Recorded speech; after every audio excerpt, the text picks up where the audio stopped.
The smoke of 100 fires curled into the pale Montana sky, carrying the scent of tallow, pine pitch, and pipe tobacco.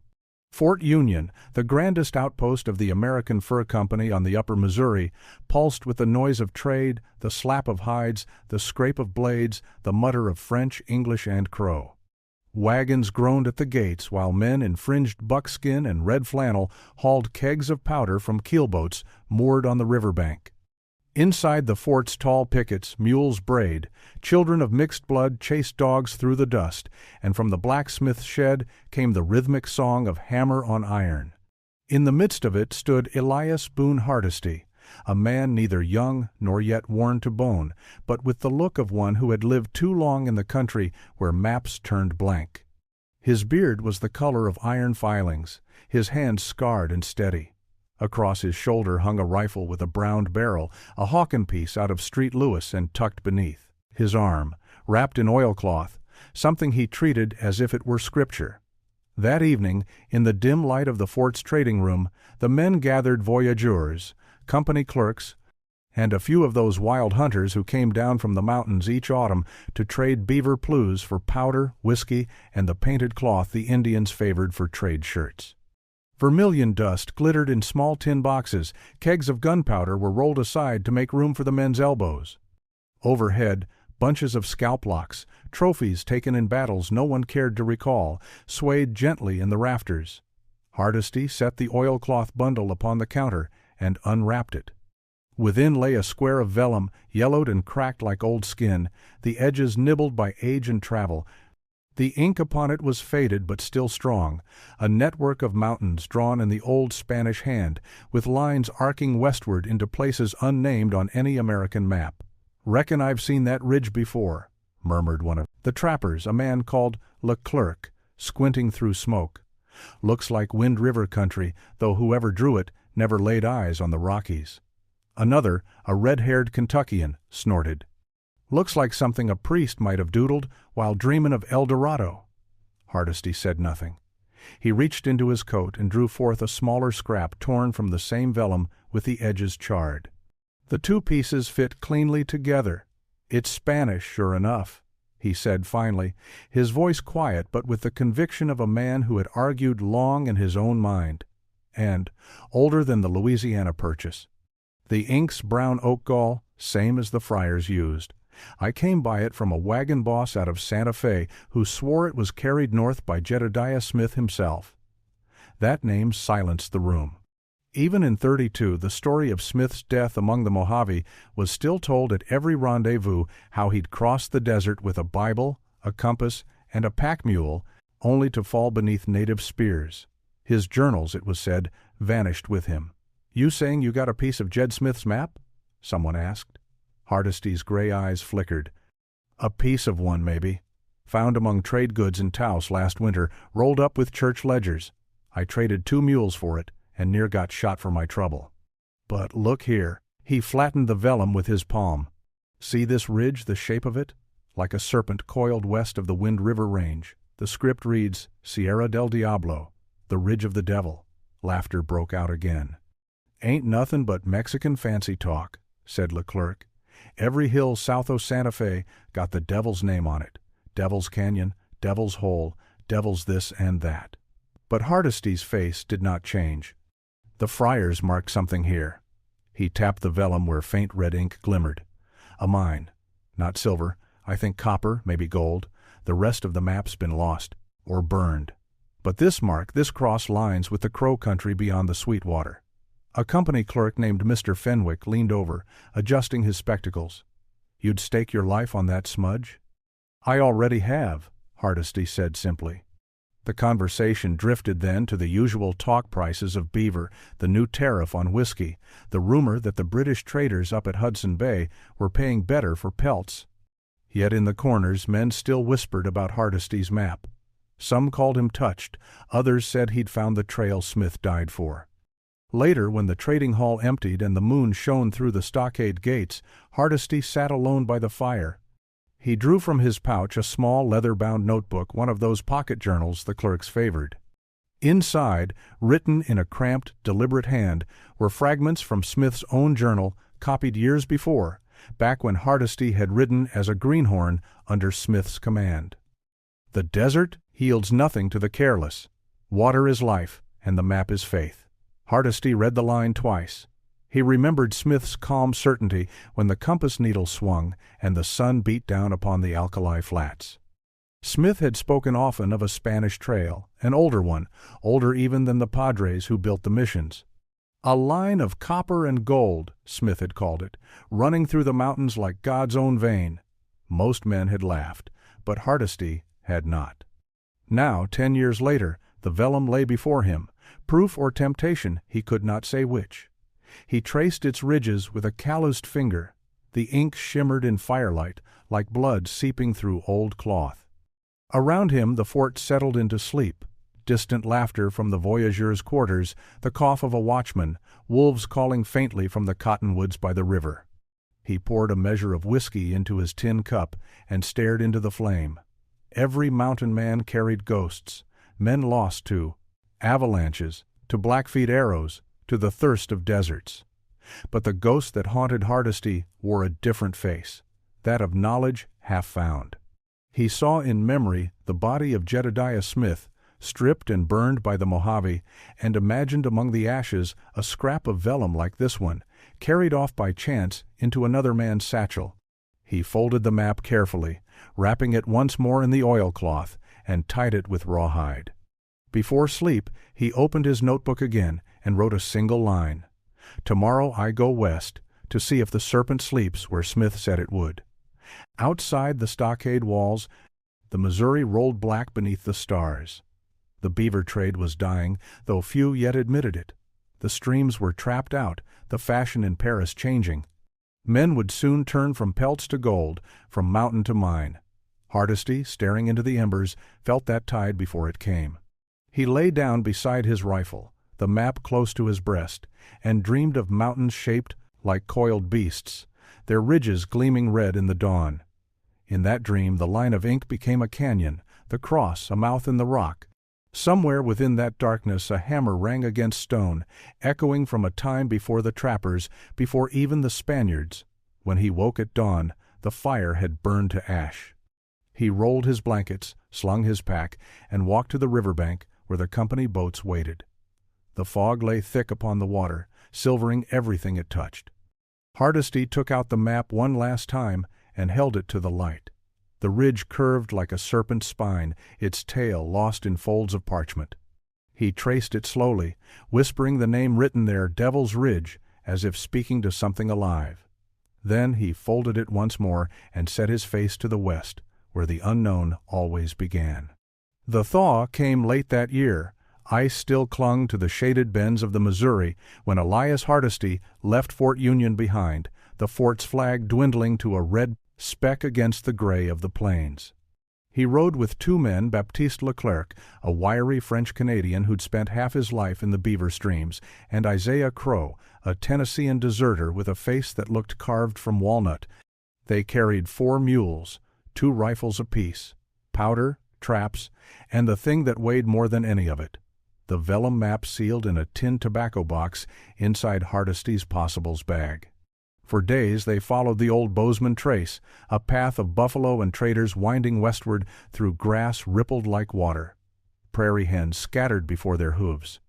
Nights were cold enough to freeze the slough water in the pannikin, and each morning they woke to the rattle of geese flying north. "Reckon your map'll fetch us gold enough to buy out Astor himself?" Crow would say, grinning through his whiskers. Hardesty didn't answer.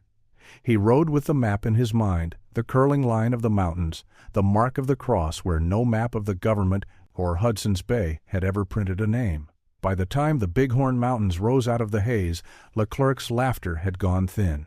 The land changed, from rolling prairie to a broken world of stone and timber. They passed buffalo carcasses stripped by wolves and a crow burial scaffold hung with prayer cloths that fluttered in the wind. "Keep your voices down," Hardesty said. "This is Apsalu country still." They made camp that night beside a cut bank where the river bent north, the air smelling of spruce and thawing earth. The talk around the fire turned to the old tales, Spanish miners digging red hills, slaves chained in the shafts, a friar's cross found hammered into a boulder. Leclerc swore he'd seen slag once near the Green River, stones melted by fire that was not of nature. Hardesty listened. He remembered a line from Smith's journals. Men seek El Dorado and find only their own bones shining in the sand. 3 days later they found sign of crow, hunters' hoof tracks, a dead fire ringed by stones, and the skull of an elk painted with vermilion. When the hunters came at dusk, they came peaceably. 4 men wrapped in buffalo robes, faces marked with charcoal. One, tall and solemn, spoke in rough French. "You follow old trail," he said. "Trail of red mountains. White men dug there long ago. Fire came from the ground. Bad medicine," Leclerc translated, eyes wide. "He says the place you seek burns without flame. Even their dogs will not go near it." Hardesty offered tobacco. "Did these men speak Spanish?" The crow nodded slowly. "Men of iron hats. They prayed to crosses and carried fire sticks. My grandfather saw their bones.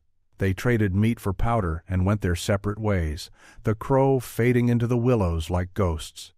By late May, they reached the Wind River divide. Snow lay deep in the gullies, though the sun blazed above. Every ridge offered another, higher still. The mules stumbled in the shale, and one crow's pack animal lost its footing and tumbled into a ravine, shattering both hind legs. They butchered it for meat. That night, Crow sat apart from the fire, staring into the dark. "There's things a man ain't meant to chase," he muttered. "I've had enough of this cursed country." In the morning his blankets were gone, and with them his rifle. Hardesty found his footprints heading east down the drainage. Leclerc crossed himself. Better he turns back. Maybe he lives. They pressed on without him. At last they came upon a ridge where the whole world seemed to drop away. A basin of green meadow stitched with silver creeks, elk grazing below like shadows. Beyond it rose the Wind River Range, white and unbroken, the snowfields shining like the bones of some great beast. Hardesty climbed to a granite spur and unrolled his sketchbook. He copied the peaks with careful strokes, his fingers stiff from cold. The shapes matched the vellum almost too. Well, the same curling spine, the same forked summit like a serpent's head. Leclerc squinted against the wind. "So, is this your Devil's Ridge?" Hardesty's voice was low. "Not yet, but the country's turning that way." They built a small cairn of stones, a mountain man's marker, and left a tin tag scratched with their names. Then they descended toward the basin, following a game trail until they reached the river flats. That night a storm came down from the peaks, thunder rolling among the cliffs, hail clattering like shot on the tent hides. Hardesty lay awake, listening to the wind batter the ridge, thinking of Smith's last camp somewhere far to the south, and wondering if a man could follow another's ghost across half a continent and find anything but ruin. By dawn the storm had passed. The world smelled of wet sage and lightning. Hardesty stepped from the tent and looked east, where the sky was burning red. He drew the vellum from its box and compared it to the land before him. The mountains curved exactly as on the map, a long spine coiling westward toward a gap of shadow. Leclerc came to his side. "What do you see?" Hardesty folded the map carefully and slipped it back into his coat. "The way," he said, "the way to Devil's Ridge." He didn't know then that only one of them would live to see it. By the time Elias Hardesty reached the high country south of the Green River, the aspens had turned to fire. The wind smelled of snow and iron, and each sunrise came slower, duller, as if the sun itself were weary of the long pursuit west. Leclerc was gone. Fever took him at the edge of the Wind River basin, where the streams ran milky from glacial silt. Hardesty buried him beneath a cairn, and marked the place with a cross carved on a cottonwood. After that, he spoke less, wrote more. His journal grew thick with sketches, ridgelines, mineral veins, and the shapes of mountains that seemed to shift each day like living things. The trail narrowed into a cut between cliffs streaked with black basalt. Ravens circled above. The mules balked at the scent of sulfur that hung faint in the wind. Hardesty rode on foot, leading the last pack animal by its halter, the bells on its collar muffled with rags. Below him lay a valley threaded with willows, and beyond that, rising like a blade from the earth, the ridge he had seen on the vellum, a serpent of stone coiled across the horizon. It was unlike any formation he had known in all his years trapping the upper Missouri. The rock was dark, glassy, almost metallic, its flanks split by deep fissures that ran straight as survey lines. From the high saddle he could see where the ridge curved and forked, the head pointing west toward the San Juan country. The map had been right. He camped at the foot of the ridge, by a trickle of water that steamed faintly even in the chill air. As he cooked the last of his venison, he opened his notebook and copied the marks from the vellum, the small red cross inked beside the serpent's head. Under it, he wrote in the margin, possibly mine shaft or vent, Spanish work perhaps. Signs of old fire in stone. All that night the wind came down from the ridge like a living thing, shrieking through the clefts until it sounded like men crying out in pain. The mules stamped and snorted, eyes rolling white. Toward dawn, lightning clawed at the summits, and Hardesty woke to the smell of rain and brimstone. He thought of the crow hunter's warning fire that burns without flame. By morning, clouds dragged across the peaks in gray ribbons. Hardesty packed his kit, slung the rifle, and climbed. The ridge was steeper than it looked, its stones slick with frost. His boots slipped on the black rock, but he pressed upward, hand over hand, until the world fell away behind him. Near the top he found a ledge littered with slagstones fused and bubbled like melted glass. He knelt and ran his hand over. One. It was warm. He pried a chunk loose with his knife. The inside glimmered red copper ore shot through with veins of something yellow, gold perhaps, though he could not tell in that light. Nearby, half buried in scree, lay a timber's remnant squared wood, weathered gray, too regular to be natural. He dug until he uncovered the mouth of a tunnel, collapsed long ago. Around its edge were marks, chisel cuts, Latin letters half effaced by time. One he could still read, S.D. He sat back on his heels, breathing hard.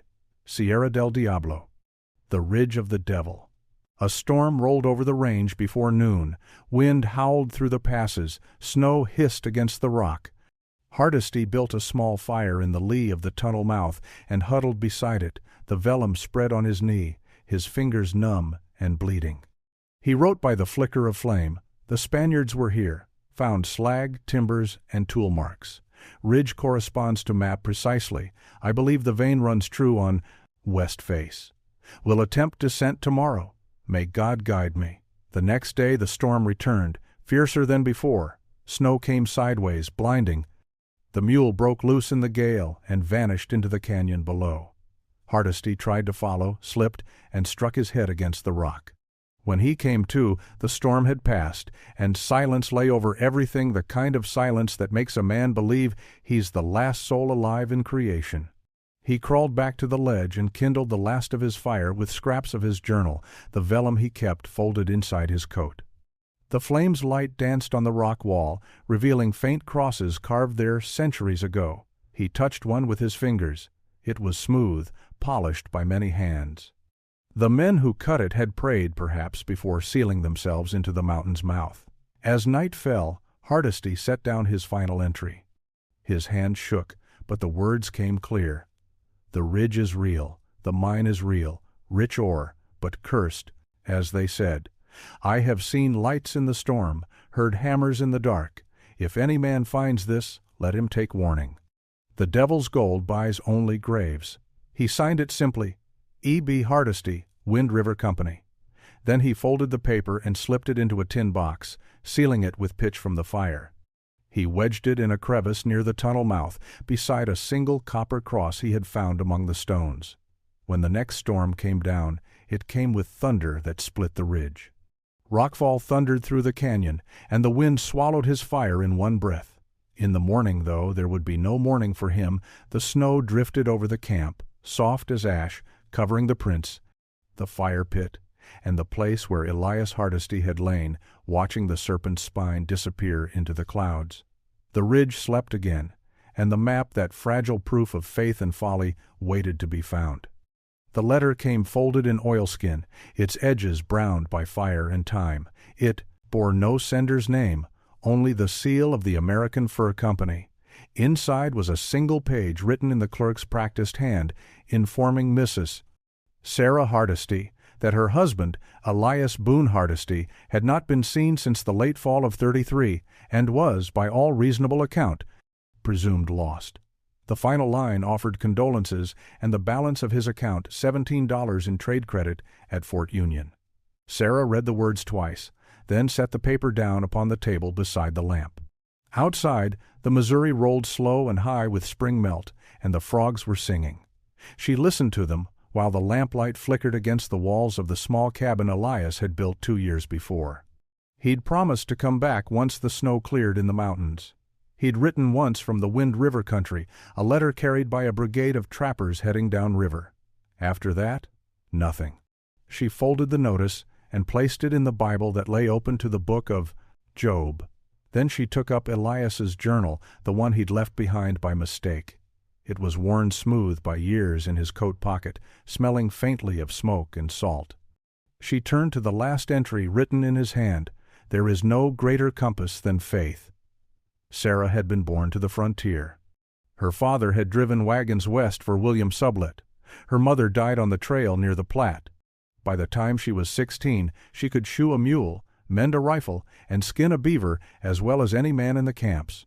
The other women along the river towns called her Mrs. Mountain, half in jest. They said she belonged to the wild more than to any hearth. Yet she had loved Elias, not the legend he was becoming in the mouths of the traders, but the man who read Scripture before supper and polished his rifle like a sacrament. Now she moved through the days like a ghost in her own home. The fur trade was dying. Steamboats on the Missouri carried bales of eastern cloth instead of plues. The old trappers came down from the mountains, gaunt and broke, telling tales of Blackfeet raids and beaver streams gone empty. They spoke of Elias, too, in low tones that he'd gone south toward the San Juan country, chasing a Spanish map. Some said he'd struck gold. Others said he'd gone mad from fever and cold. By autumn, the Hardesty cabin had grown quiet as a tomb. Sarah traded her furs for a new saddle and a long rifle at the outfitters in Independence. When the clerk asked her where she was bound, she said only, "West?" He looked up, startled. "Ma'am, the passes'll be snowed shut soon." She smiled faintly.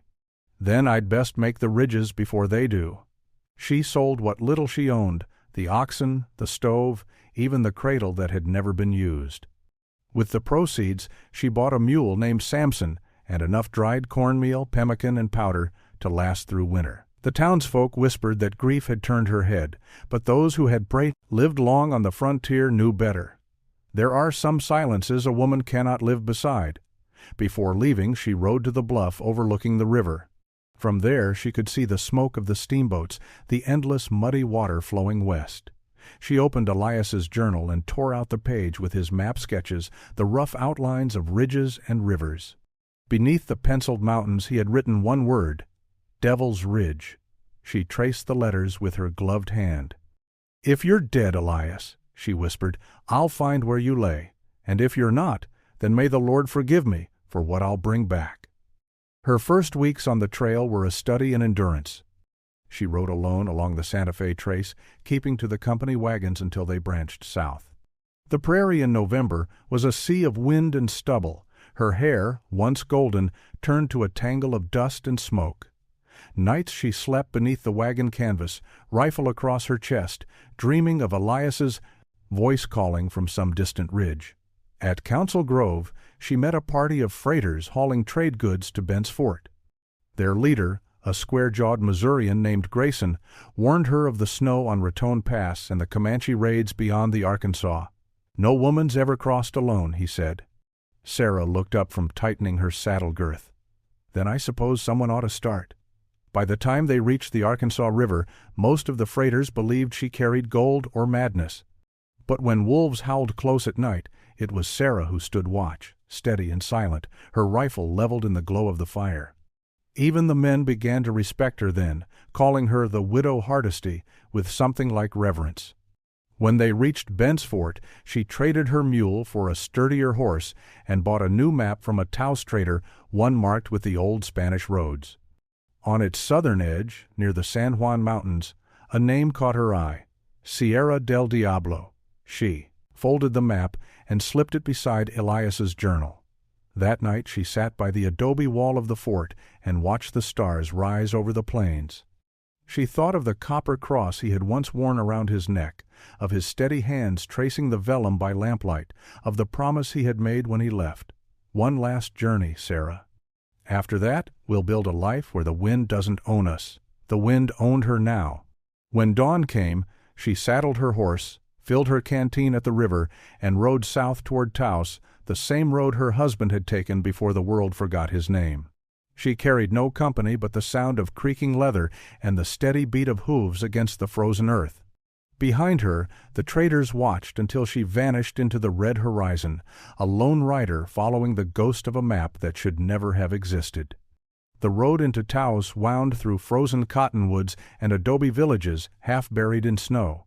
Smoke from the chimneys hung low in the air, heavy with the smell of mesquite and mutton fat.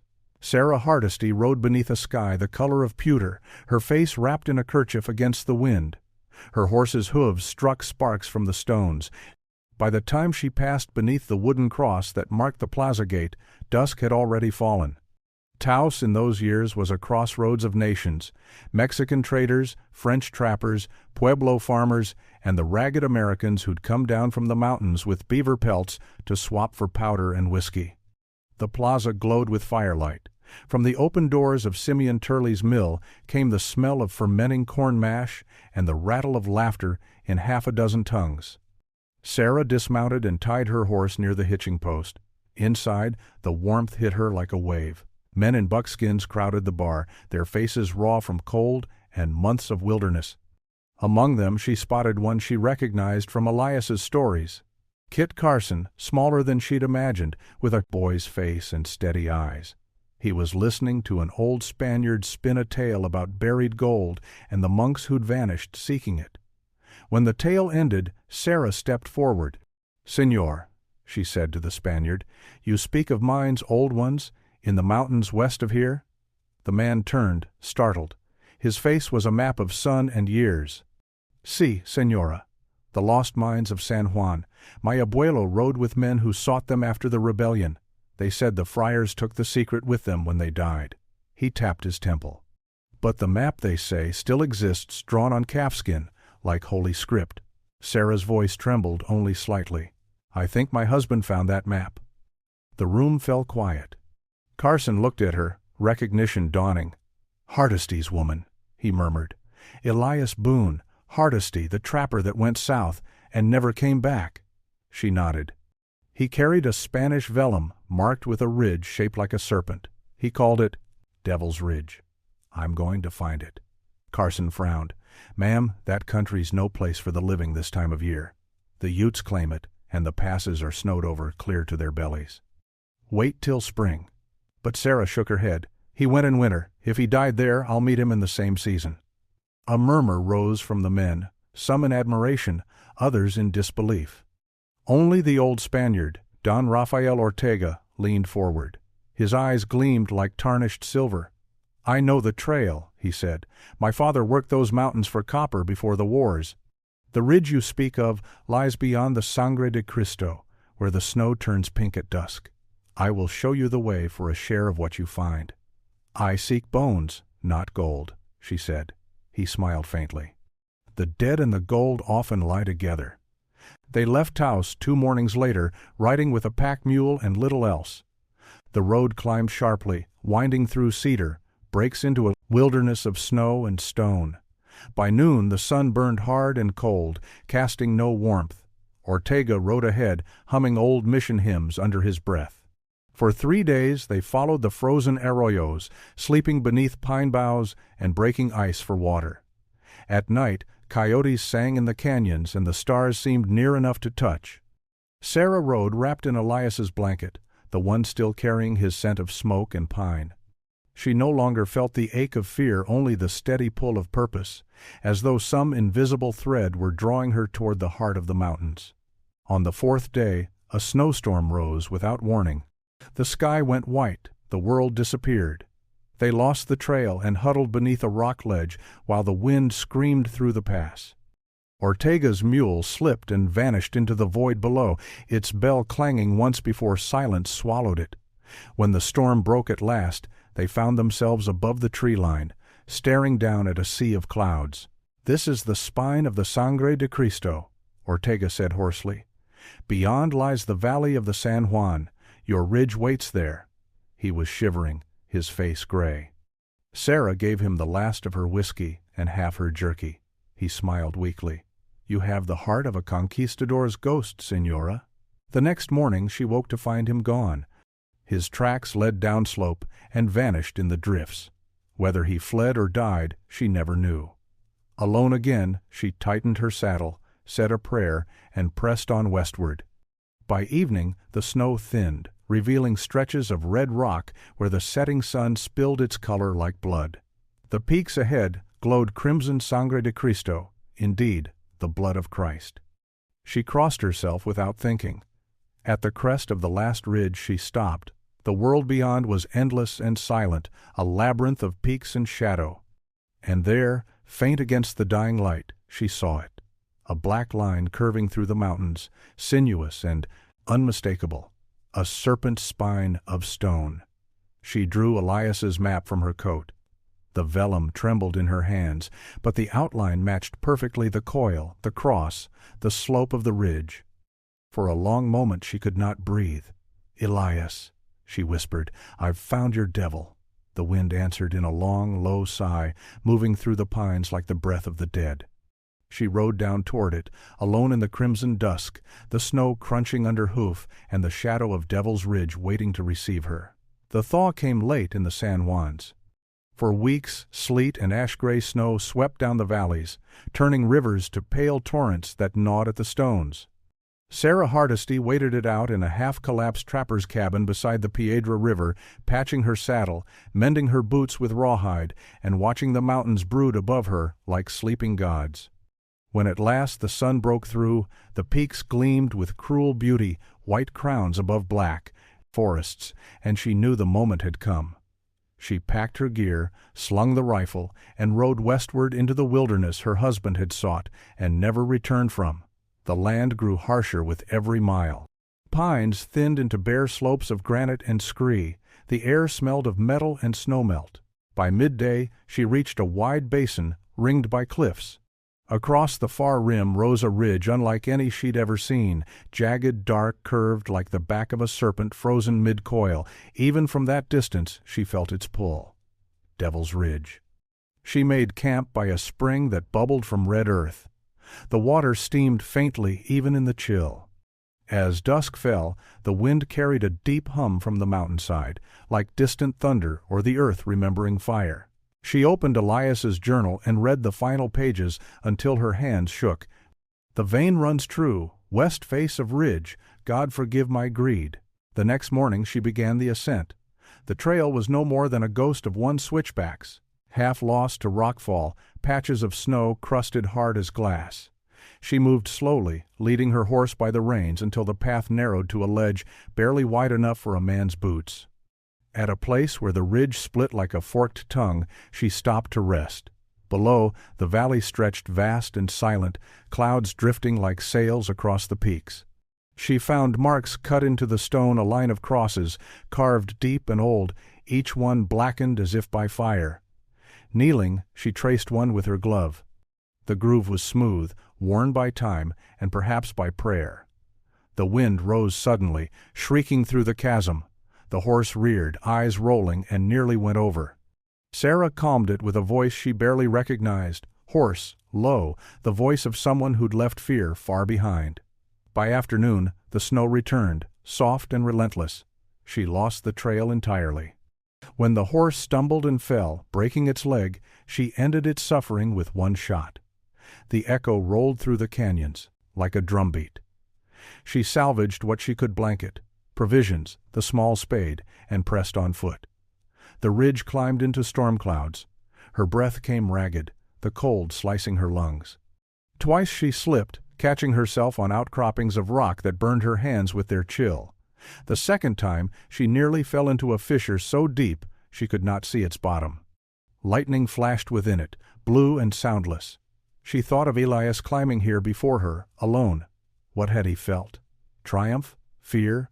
the fever of discovery that drove men to madness? She whispered a prayer for his soul, then another for her own, and kept climbing. Near sundown she reached a hollow in the ridge, a shallow cave half-sealed by stone. Inside lay a scatter of bones wrapped in the remnants of a buckskin coat.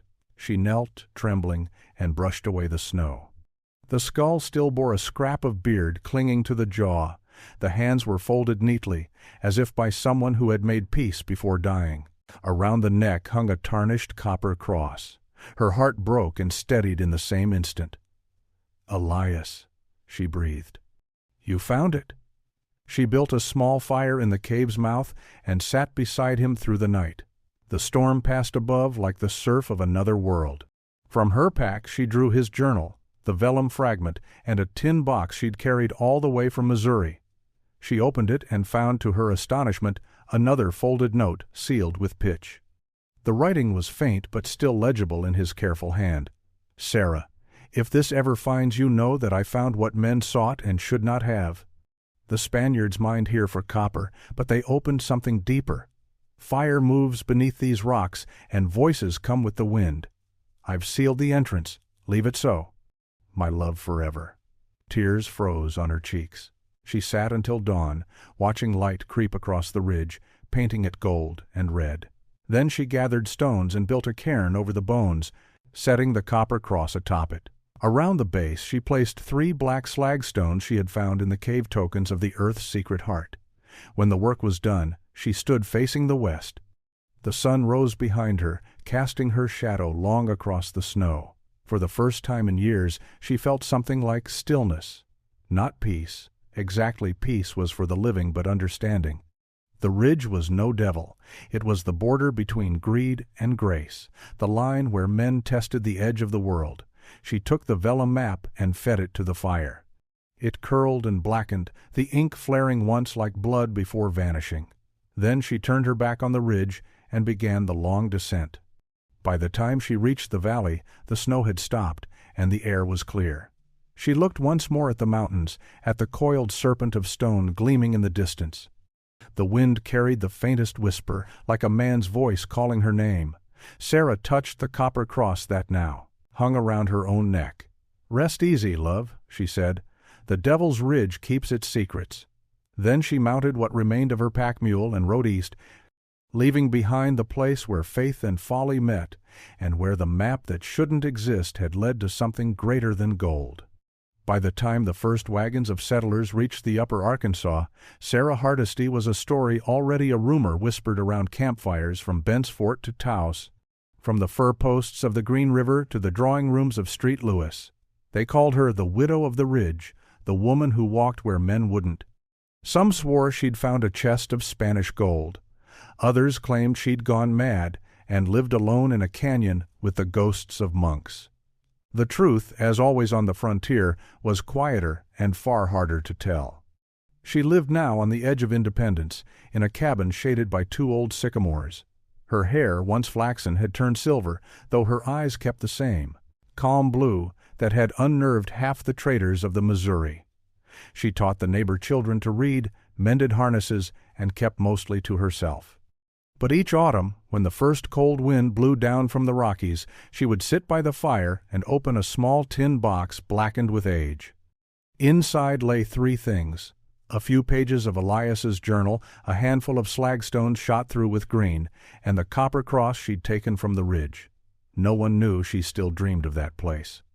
The mountains came to her in sleep, the red of the stone at dawn, the smell of snow and ash, the faint hum of fire beneath the earth. She'd wake with her hands clenched and her breath ragged, as if she'd been climbing again. That fall, a wagon train came through, Independence carrying men bound for Santa Fe prospectors, not traders. One of them, a young surveyor named Thaddeus Burr, came to her cabin after hearing her name from an old trapper at the tavern. He was pale and eager, with the clean hands of a man who'd never slept on the ground. "Mrs. Hardesty," he said, bowing slightly, "forgive my intrusion. I'm told you once traveled into the San Juan country to a ridge the locals call Sierra del Diablo. Some say you found a mine there." Sarah's smile was thin. "Some say a lot of things. The ones that knew the truth are dead." He hesitated, then unrolled a fresh map across her table, crisp paper inked with neat blue lines. "I believe I've rediscovered the same formation. The peaks match your late husband's notes, which I've read in the company's archives.